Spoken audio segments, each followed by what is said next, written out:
कांदा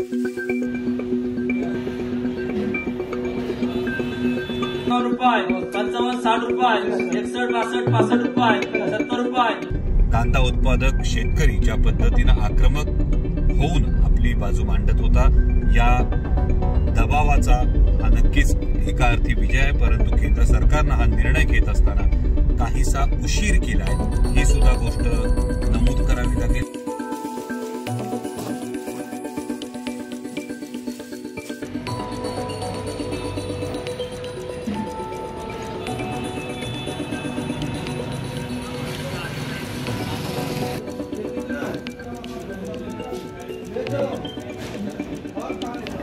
₹75, ₹80, ₹81, ₹82, ₹83, ₹84, ₹85, पुन्हा ₹400, ₹1, ₹2, ₹3,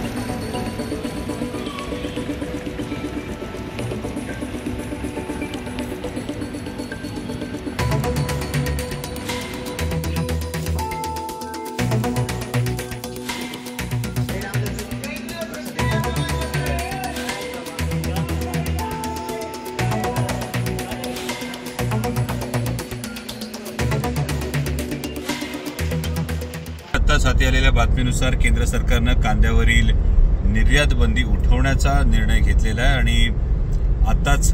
हाती आलेल्या या सूत्रांनुसार सुमारे 3 लाख टन कांदा निर्यात करण्यास केंद्र सरकारनं परवानगी दिलेली आहे। सातत्यानं संसदेमध्ये, संसदेच्या बाहेर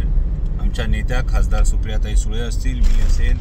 जो कांद्याची निर्यात बंदी उठवण्याचा जो सातत्यानं हा आवाज उठवत होतो आणि त्याचबरोबरीनं कांदा उत्पादक शेतकरी ज्या पद्धतीनं आक्रमक होऊन आपली बाजू मांडत होता, या दबावाचा हा नक्कीच एका अर्थी विजय आहे, परंतु केंद्र सरकारनं हा निर्णय घेत असताना काहीसा उशीर केला आहे, ही सुद्धा गोष्ट नमूद करावी लागेल। कारण मार्च महिन्यामध्ये सर्वसाधारणपणे कांद्याचे दर हे खाली येतात आणि आत्ताही या निर्यात बंदीमुळे ज्या कांद्याला जवळपास 40-45 रुपये भाव मिळत होता, तो अवघा 10-12 रुपयांपर्यंत खाली आलेला आहे आणि आता निर्यात बंदी उठवल्यानंतर खरोखर किती फायदा हा आपला कांदा उत्पादक शेतकऱ्याला होणार, हा सुद्धा विचार करण्यासारखा प्रश्न आहे। त्यामुळे केंद्र सरकारनं सर्वसामान्य शेतकऱ्यांची ही बाजू ऐकली, याबद्दल धन्यवाद। परंतु त्याचवेळी महाराष्ट्रातील कांदा उत्पादक शेतकऱ्यांचं 2000 कोटी रुपयांचं नुकसान आपण आपल्या या दुर्गती निर्णयानं केलेलं आहे, ही गोष्ट सुद्धा विसरता येणार नाही।